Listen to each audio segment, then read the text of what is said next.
안녕하세요.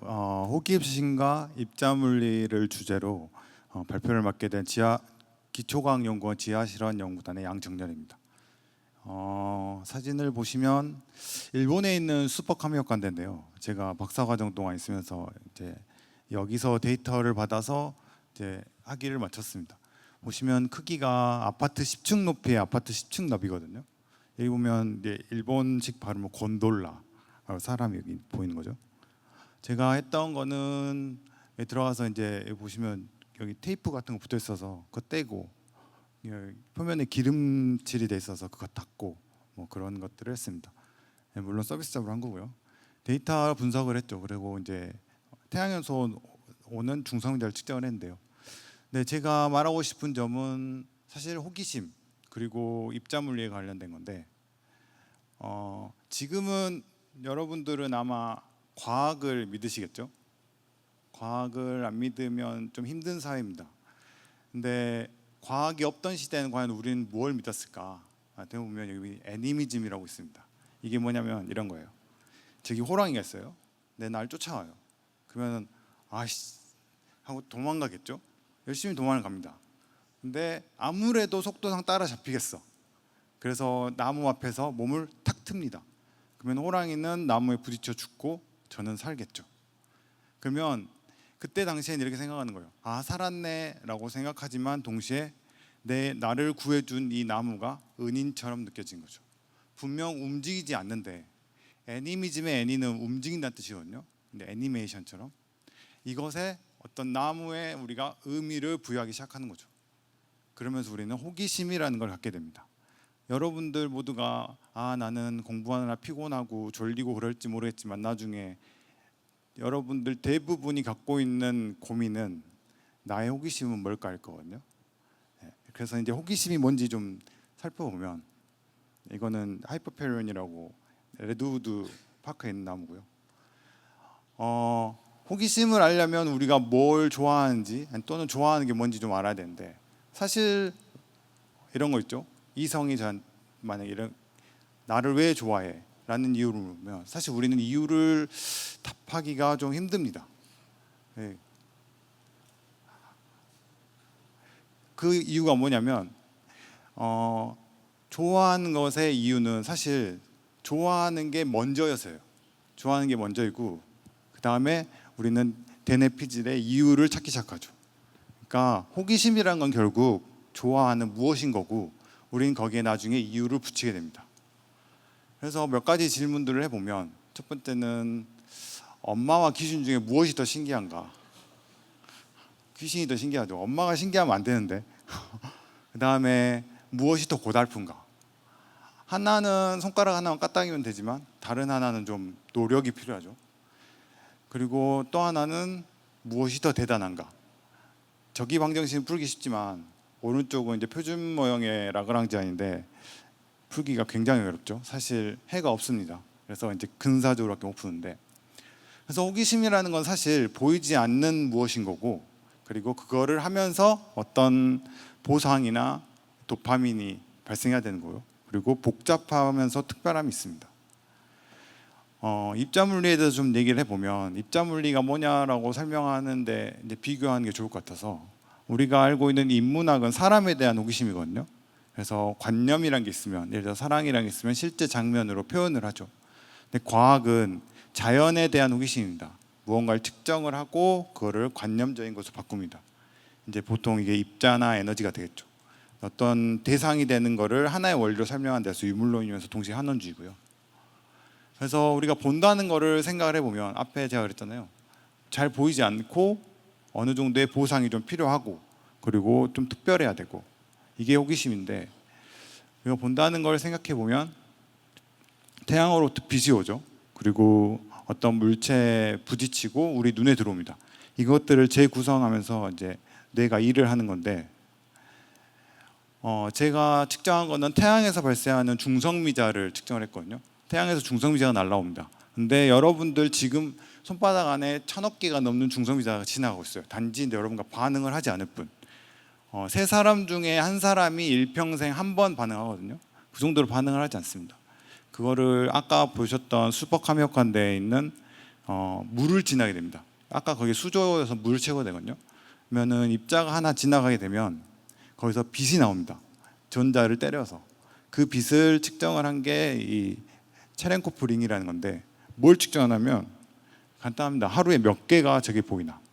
그래서 하루에 몇 개가 관측되는지, 그 관측량은 과연 우리가 예상한 양과 일치하는지, 그리고 현재의 태양은 몇 개를 만들고 있는지, 그리고 그것들의 주기가 있는지를 살피는 겁니다. 이제 아까 보고 난 후에 우리가 이제 재해석하는 것 같은 역할을 하는 거죠. 그다음에 두 번째가 어떤 보상이 있어야 한다 했잖아요. 그럼 실제 이게 무슨 보상이 있었냐? 항상 태양에서 오는 중성미자를 우리가 측정을 했는데 반밖에 측정하지 못했던 거예요. 10개면 5개, 4개. 레일 한 20년, 30년 가까이 했는데도 처음에는 좀 오차가 커서 그럴 거다라고 생각했지만 나중에 알고 보니까 진짜 반밖에 못 본 거예요. 근데 그 이유가 뭐였냐면 중성미자가 사실 세 종류인데 그것들이 심하게 얽혀 있어서 물질과 반응하면서 원래의 성질을 잃어가지고 보지를 못했던 거예요.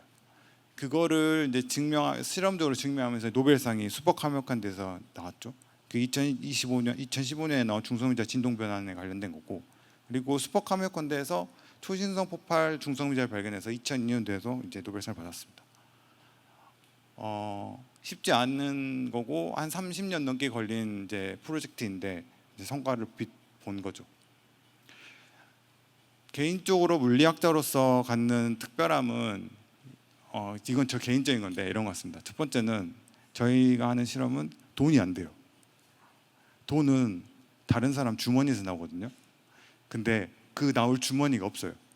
자연을 대상으로 하기 때문에.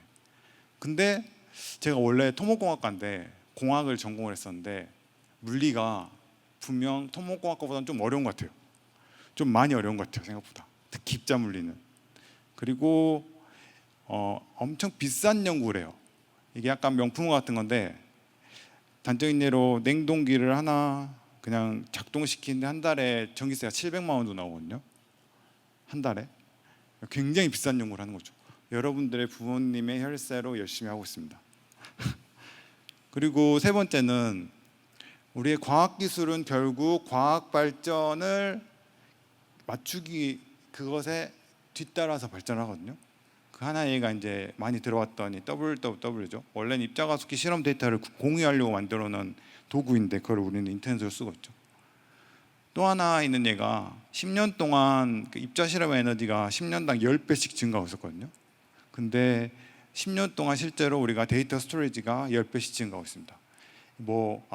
가속기에서 쓰는 데이터 스토리지가 많다는 게 아니고 항상 우리가 실험을 할 때 그것을 저장하고 다루는 그 한계가 우리 산업 현장에서 겪고 있는 그 한계하고 딱 맞닿아 있어요. 거기서 해결하지 않으면 우리도 문제가 되는 거고 안 되면 우리가 문제를 해결하고 하는 식인 거죠. 그래서 과학기술에 발맞춰서 기술이 발전할 거라는 믿음이 있습니다. 그래서 기초과학의 씨앗이라고 앞서 얘기했던 거죠. 지금까지 한 거는 사실 과거 얘기이고 앞으로는 아마도 이런 것들이 중요해질 겁니다.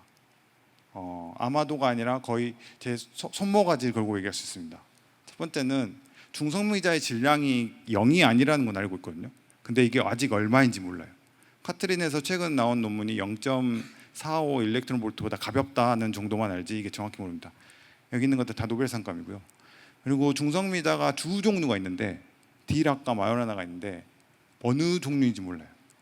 세 번째는 우주 초기에 빛이 생성된 이후에 시뉴비라고 중성미자가 엄청 많이 나왔거든요.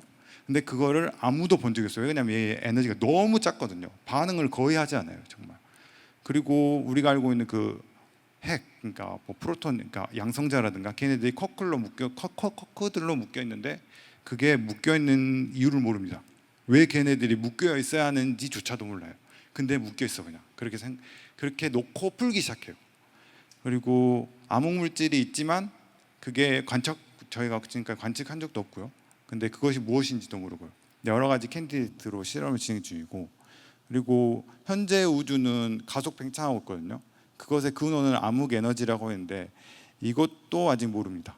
실제로 아인슈타인이 5번과 6번에 엄청 힘들어했다고 하죠. 그래서 우리 실제 기초과학연구원에서는 앞서 말했던 중성미자 질량 탐색을 하고 있고요. 아직 결론이 나지 않았지만 계속 이제 시도를 하고 그 리밋을 낮추고 있고, 코사인에서는 암호물질 탐색을 하고 있고, 또 개별적으로 비활성 중성미자 실험을 하고 있습니다. 이게 그 논문 결과인데 PRL에 논문이 나왔는데 한 달에 100편 정도 나오는데 그 중에 한 편 뽑거든요. 예, 거기 실을 정도로 엄청 좋은 논문이 나왔고요. 지금은 더 큰 실험을 지하 1000m에서 실험 중에 있습니다. 이게 이제 지금 지난주에 찍은 사진인데 지하 1000m에 내려가서 이게 냉동기인데 여기 안에 지금 이제 그 진공 뽑고 온도를 낮추고 있는 실험을 하고 있는 겁니다. 네, 올버스의 역설이라고, 우주가 만약에 별들로 가득하게 있다면 우리의 하늘은 반드시 밝아야 된다고 얘기하거든요. 왜 그러냐면 어느 지점을 찍어도 다 별이 있을 거니까. 근데 실제 우리 밤은 어둡죠. 이게 올버스 역설인데, 에드거 앨런 포라는 시인이 있습니다. 제가 좋아하는 시인인데 소설가면서 아마추어 전문가인데 유레카라는 에세이에 이런 표현이 있습니다. 멀리 있는 별이 보이지 않는 것은 아직 그 별로부터 빛이 도착하지 않아서이다. 이 사람 과학자 아니거든요. 시인이에요. 근데 실제로 지금 내려진 결론은 뭐냐면 우리가 알고 있는 우주는 관측 가능한 우주이고, 그리고 유한하며 그것은 팽창하고 있고 빛의 속도가 일정 값 이하여서 우리들의 밤하늘에 보고 있는 별들의 그 공간은 아직 별들이 태어나기 전이다. 그래서 어둡다는 게 결론입니다. 그러니까 누구든 호기심을 가질 수 있고 심지어 답을 얘기할 수도 있어요. 단지 이제 증명이 필요한 거죠. 그래서 호기심을 갖고 입자물을 하는 것에 대해서 저 스스로 뿌듯하게 생각하고 있습니다. 감사합니다.